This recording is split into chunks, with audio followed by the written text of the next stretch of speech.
र फाइनल्ली हामी त्यतिखेर इटालीको मिलान आइपुग्यौँ। हामी हिजो जुरिक हुँदै इटालीको मिलान भन्ने सिटी भर्खर आइपुगेका छौँ। करिब 4 घन्टा जुरिकबाट मिलानसम्मको यात्रापछि हामी मिलान आइपुग्यौँ। मिलानको अहिलेको तापक्रम लगभग 28 डिग्रीको हाराहारीमा रहेको छ। नेक्स्ट हामी यहाँबाट मिलानबाट हामी नेक्स्ट जानेछौँ नापोली। त्यस पछाडि हामी नापोलीमा करिब 5-6 दिन हामी बस्नेछौँ। त्यहाँ काप्री आइडा र हामी अमल्फी पनि जानेछौँ। र आजलाई हाम्रो यात्रा अब यस पछाडि मिलानबाट नापोलीको हुनेछ। र हामी नापोली पुगेपछि फेरि हामी यात्रा तपाईँलाई देखाउनेछौँ। धन्यवाद।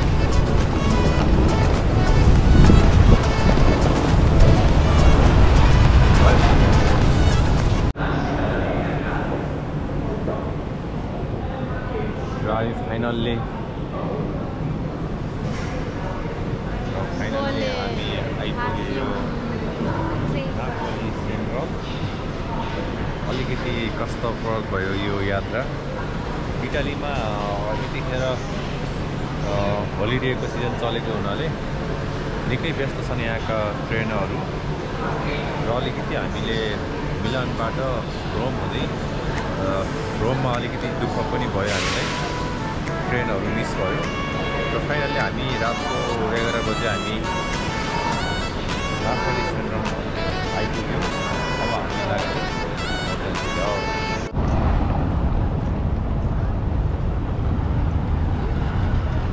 यो नापोलीको ओल्ड टाउन। हामी अब यतिखेर बिहानको ब्रेकफास्ट खाएर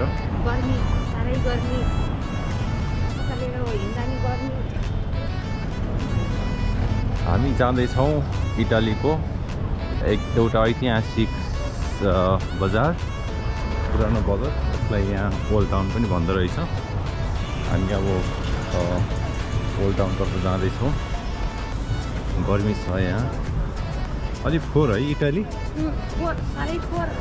नेदरल्यान्ड धेरै राम्रो, साह्रै फोहोर। गर्मी पनि निकै छ यहाँ अहिले, लगभग 33-34 डिग्री। मान्छेहरू देख्न सकिन्छ, सबै आफ्नो आफ्नो धुनमा व्यस्त छन्। र हामी जाँदैछौँ। र फाइनल्ली यो हो इटालीको ओल्ड टाउन। अलिकति हाम्रो असन्तुष्टि पनि छ, अलिकति पुरानो सहर।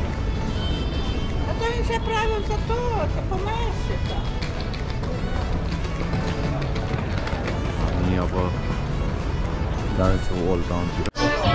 अब आज चाहिँ हामी एकैछिन इटालीको नापोलीको ओल्ड टाउन घुमेपछि हामी नापोली नजिकै रहेको मेटा बिचतर्फ जाँदैछौँ। हामी आज मेटा बिचमै रमाउनेछौँ र भोलिको हाम्रो अर्को गन्तव्य भने अमल्फी र पोसितानो हुनेछ।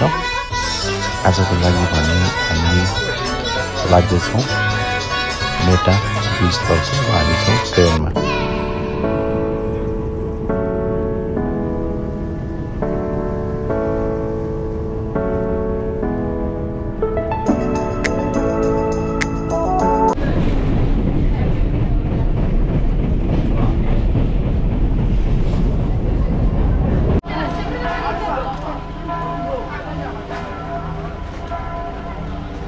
यो हो मेटा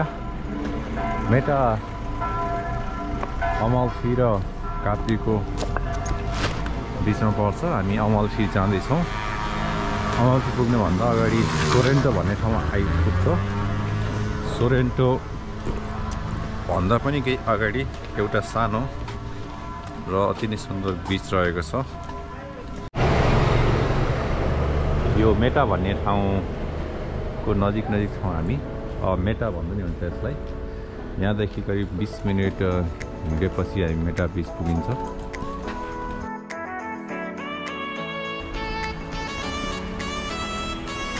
के छ कतिको उत्साहित हुनुहुन्छ यता चाहिँ राम्रो रहेछ धेरै राम्रो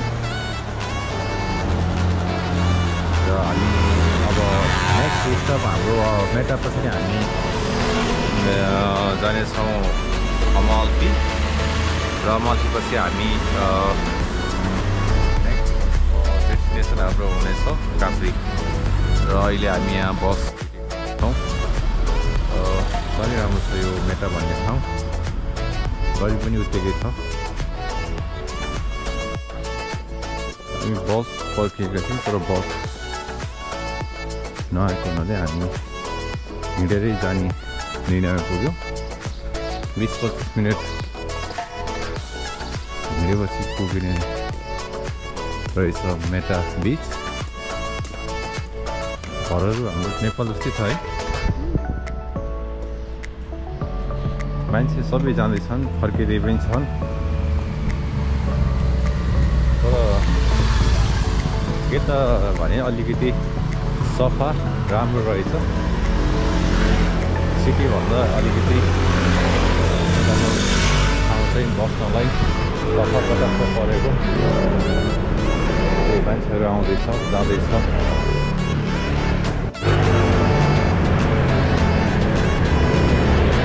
अब चाहिँ मेटा बिच लगभग आइपुग्यो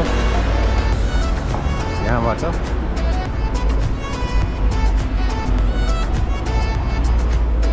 फाइनल्ली मेटा बिच आइपुग्यो हामी आइपुग्यो मेटा बिच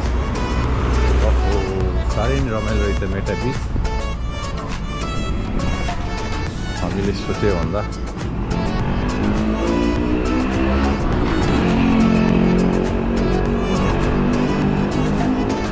रमाइलो छ यो हो मेटा बिच र फाइनल्ली यो हो मेटा बिच साह्रै सुन्दर छ मेटा बिच यता देख्न सक्नुहुन्छ यो मेटा बिचको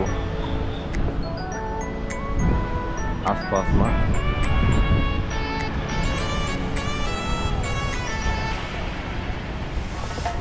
कोही यता हाँस्नु भएको छ